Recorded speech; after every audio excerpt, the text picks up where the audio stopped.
Mungkin dari tim Kren boleh naikkan setiap panelis ke podium ya, karena kita akan masuk ke sesi panel discussion. Kita masuk ke pertanyaan pertama, ya Kak. Ini ada dari Kak Putri Sekar Arum, ya, dari Palembang ya. Wow. Saya sudah mulai plant-based eating ini dari bulan lalu, tapi selama trial 1 bulan ini, karena hanya makan sayuran, saya merasa jadi lebih mudah lemas dan rentan sakit. Apakah hanya makan sayuran mempengaruhi keseimbangan gizi saya? Lalu apakah saya juga mudah lemas karena sayuran yang saya makan itu kena pestisida gitu ya? Apakah ada tips and trick untuk plant-based eating yang sehat? Ini untuk Dokter Arif Aji ya. Jawabannya singkat ya, kamu datang ke ahli gizi nanti akan dijawab semua permasalahanmu. Jadi kita nggak bisa main-main gitu ya, karena ini efeknya bisa ke kesehatan. Jadi ya bisa kamu rasakan juga kan, efeknya lemes ya, nggak bisa prima atau fit dan lain sebagainya. Ya itu memang konsekuensinya kalau kita tidak bisa mengaplikasikannya dengan benar dan baik. So jawaban saya datang ke ahli gizi dan ceritakan masalahmu biar selesai gitu masalahnya. Thank you Kak Aji. Mungkin dari Kak Anugrah atau Kak Aprina juga mau menambahkan. Sepertinya sudah di-unmute nih Kak Anugrah. Biasanya memberikan intervensi itu adalah bertahap sih. Jadi kita memang sesuaikan dan kita tanyakan lagi kepada kliennya apakah segini aman, masih aman dietnya segala macam gitu. Jadi hal-hal seperti ini akan terhindar sih seperti itu. Jadi harus dilihat lagi sih, harus dievaluasi lagi dietnya seperti apa. Kak Anugrah, thank you. Mungkin dari Kak Aprina mau menambahkan juga atau sudah cukup? Setuju sih sama tadi Mas Aji dan Mbak Anugrah. Misalkan baiknya adalah ke ahli gizi dulu ya, karena daripada kita cuma asal ikut-ikutan dan belum tentu itu memang tepat untuk kita, dan balik lagi bahwa diet itu personal banget. Oke, kita lanjut juga ke pertanyaan dari Kak Rini, ini dari Jawa Timur ya, izin bertanya, bagaimana cara diet yang baik untuk seseorang yang tidak terlalu suka dengan dan ini mungkin bisa dimulai dari Kak Anugrah, silahkan Kak. Ya, jadi challenging sendiri sih sebenarnya untuk kita berhadapan dengan orang yang mungkin nggak suka sayur. Jadi sebenarnya ya balik lagi ke individunya masing-masing. Sebenarnya sayur buah ini bukan sesuatu yang wajib banget. Maksudnya bukan wajib di sini dikonsumsinya harus yang banyak dan harus langsung sekaligus dihabiskan gitu. Enggak, dikit-dikit aja dicoba Bu gitu. Jadi tetap harus dicoba ya, karena memang kalau kita nggak konsumsi sayur dan buah sama sekali, vitamin dan mineral kita akan sangat kurang ya. Maka di situ di gizi seimbang juga dijelaskan tetap harus makan beraneka ragam termasuk buah dan sayur gitu. Oke, thank you Kak Anugrah. Nah, ini mungkin dari Kak Aji atau Kak Aprina juga mau menambahkan. Ya, ditanya dulu gitu kan, nggak suka sayurnya kenapa gitu kan. Terus apakah semua sayur itu dia nggak suka semua? Ya, jadi kita harus lihat dulu historisnya, riwayatnya itu bagaimana. Dan itu coba deh dikenali dulu dia tuh pengennya apa. Kalau saran saya nggak usah muluk-muluk, kamu searching aja, browsing tentang ya pedoman gizi seimbang, ya udah itu coba kamu jalani. Kalau sekarang memang tidak suka sayur sama sekali, untuk konsumsi lah sayur itu sedikit demi sedikit. Wow, siap Kak Aji. Thank you untuk jawabannya. Mungkin dari Kak Aprina juga mau menambahkan Kak? Oke, kalau dari saya mungkin pertama tadi seperti yang disampaikan Kak Anugrah dan Kak Aji, bahwa jangan lelah untuk mencoba. Nah, kemudian yang kedua, diversifikasi pangan atau bahwa konsumsi kita itu masih sangat rendah keberagamannya. Kita masih cenderung makannya cuman jenisnya A, B, C. Saya mau tanya aja deh, kalau misalkan saya sebut sumber protein nabati, pasti yang diingat sama teman-teman hanya tahu dan tempe. Padahal Indonesia tuh punya banyak banget jenisnya belum kita eksplor gitu. Kadang ada di daerah lain yang mungkin itu kalau kita makan kita cocok sama rasa itu, tapi kita belum coba gitu. Jadi mungkin mencoba hal-hal baru, terutama makanan-makanan baru, olahan sayuran yang baru itu sangat baik untuk kita gitu. Oke, wow, siap. Thank you Kak Aprina. Ya, kita masuk lagi nih ke pertanyaan selanjutnya dari Kak Muhammad Rizky ya, dari Universitas Wijaya Kusuma Surabaya. Sebelumnya saya mengucapkan terima kasih kepada teman-teman panitia Kren yang telah membuat webinar. Oke, sama-sama ya. Dan juga para materi yang expert katanya ya. Menurut para panelis, apakah dengan mengkonsumsi plant-based eating dapat membantu kita untuk survive di kondisi pandemi saat ini?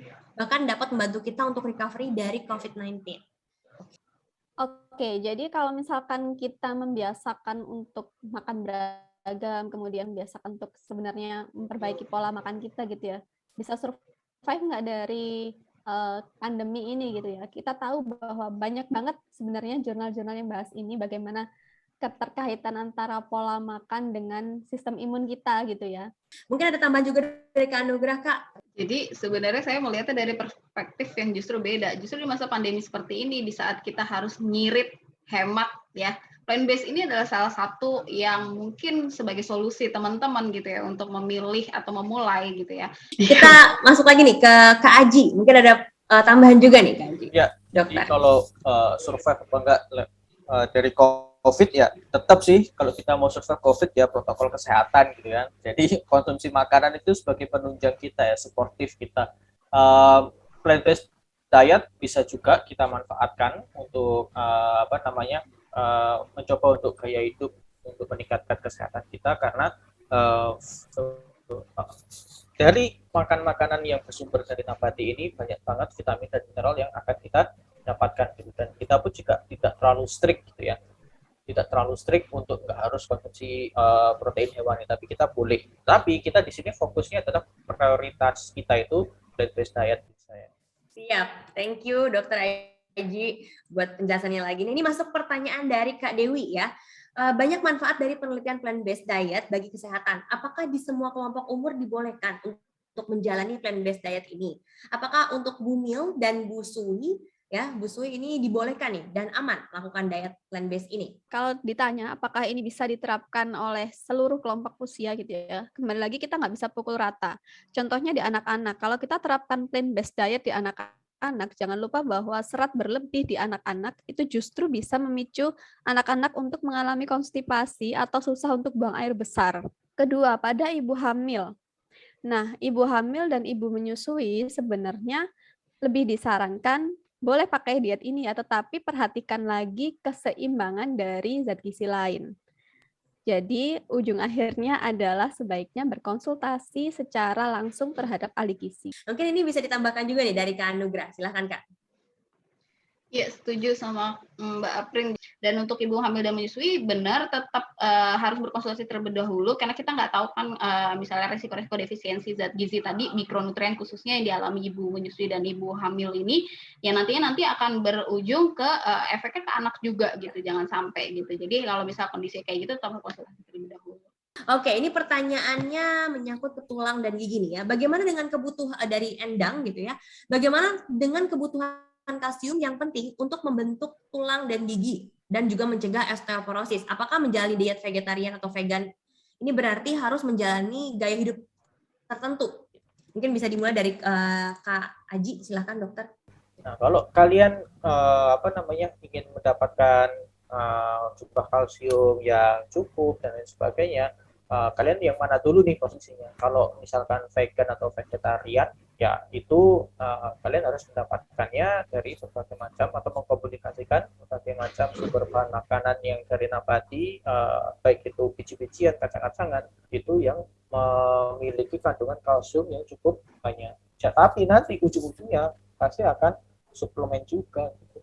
Ya, siap dok, thank you. Oke, mungkin dari Kak Anugrah atau Kak Aprina mau menambahkan juga, silahkan Kak Anugrah. Ya, kalau untuk kalsium vitamin D tadi kan kita bisa juga dari sayuran yang hijau ya, dari green vegetables itu kita bisa dapatkan. Jadi kalau nggak konsumsi atau melakukan plant-based diet tetap kita bisa dapatkan, tapi pasti tetap harus diimbangi dengan olahraga yang cukup. Terus kayak untuk membantu penyerapan vitamin D sendiri kita harus berjemur ya. Oke, siap. Kita masuk ke pertanyaan selanjutnya. Ini dari Shirley Chanley ya. Saya Shirley yang bertanya kepada Kak Anugrah, apakah ketika menerapkan diet ini lebih baik langsung mengkonsumsi suplementasi vitamin B12, Fe, dan mikronutrien ya lainnya, atau berusaha mencukupi terlebih dahulu sumber makanannya, Kak?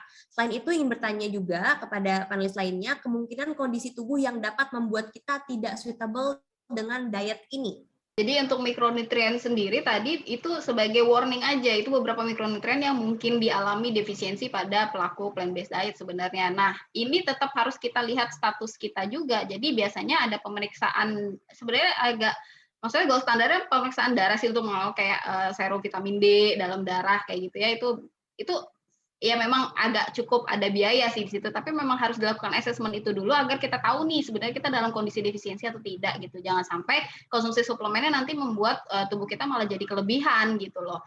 Oke, siap Kak Nogra. Mungkin boleh menambahkan nih dari Kak Aji ataupun Kak Aprina sekaligus tentang kemungkinan kondisi tubuh yang mungkin nggak bisa suitable nih dengan diet ini. Nah, terkait dengan plant-based diet, kalau misalkan seseorang, misalkan saya ambil contoh yang tadi ya, gagal ginjal dengan cuci darah, sudah cuci darah, kemudian dia menerapkan plant-based diet ini full dengan mengurangi asupan dari protein hewaninya.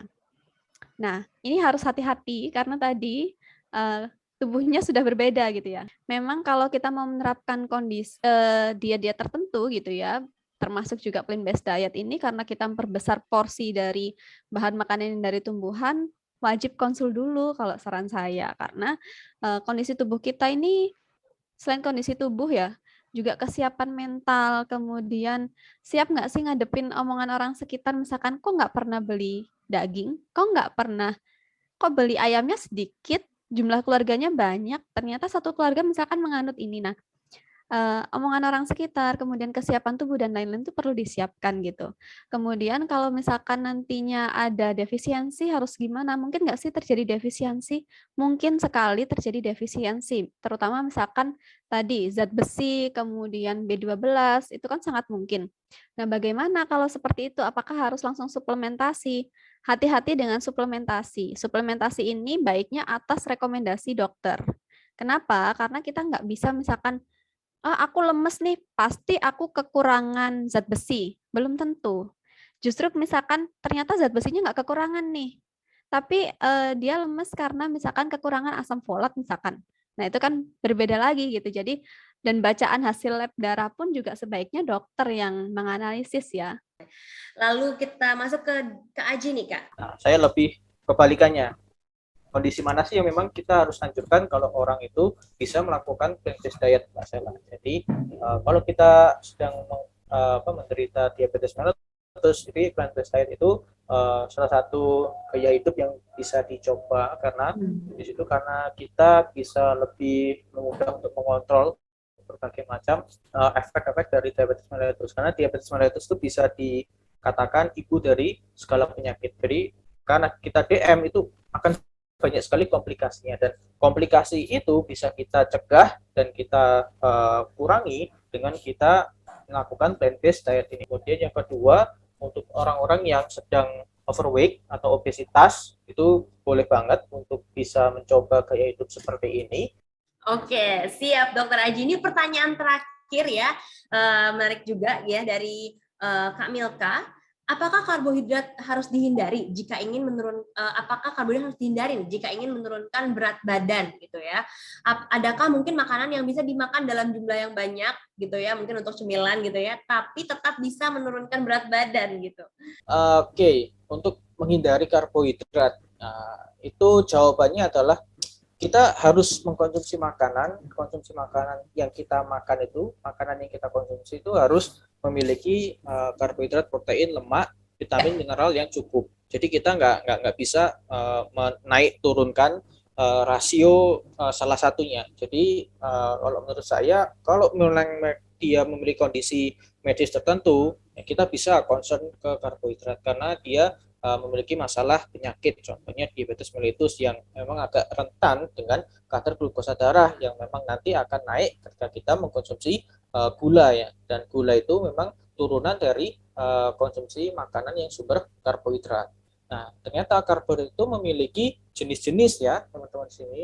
Ada yang gula sederhana, kemudian ada yang karbohidrat kompleks dan sebagainya. Dan itu kita bisa memilah-milah jenis karbohidrat tersebut. Nggak harus kita mengkonsumsi karbohidrat dengan jenis yang sederhana atau dari murni pure gula, dan itu pun juga dibatasi ya. Jadi gula, garam, lemak itu juga kita harus membatasi konsumsi kita sehari. Jadi lebih singkatnya coba baca lagi pedoman gizi seimbang, dan untuk lebih lengkapnya bisa datang ke ahli gizi terdekat. Terima kasih Mbak Sela, mungkin ada tambahan dengan teman-teman yang lainnya. Ya, Dok. Thank you banget, Dok. Mungkin ada penambahan lagi dari Kak Anugrah atau Kak Aprina? Kalau pertanyaannya adalah apakah karbohidrat harus dihindari kalau ingin turun berat badan? Tidak, gitu ya.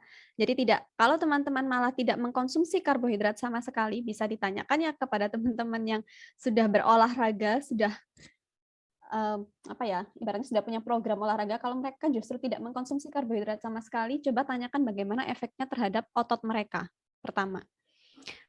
Kemudian, apakah yakin nanti tidak ada pembongkaran otot gitu ya? Karena kalau sudah tidak ada asupan karbohidrat, maka yang dibongkar adalah cadangan yang ada di otot. Dan itu berbahaya sekali kalau sudah terbongkar, sayang sekali gitu ya. Nah, Oke, dengan demikian pertanyaan tadi sudah menutup ya sesi panel discussion kita pada siang hari ini. Terima kasih sekali Dr. Aji, Kak Anugrah, dan Kak Aprina nih untuk sharingnya dan sudah menjawab dengan begitu detail ya setiap pertanyaan yang masuk. Kata saya juga mengucapkan banyak terima kasih kepada teman-teman yang sudah hadir hari ini, terutama kepada para panelis nih yang sudah menyempatkan waktunya pada hari ini. Ada Kak Arif gitu ya, ada Kak Aprina, ada juga Kak Anugrah. Terima kasih juga kepada media partner, keren ada seputar seminar, info webinar pendidikan dan edukasi in, dan juga sponsor kita ada Spirit Psychology Center, Crazy Corp Indonesia, dan juga Melt Chocolate.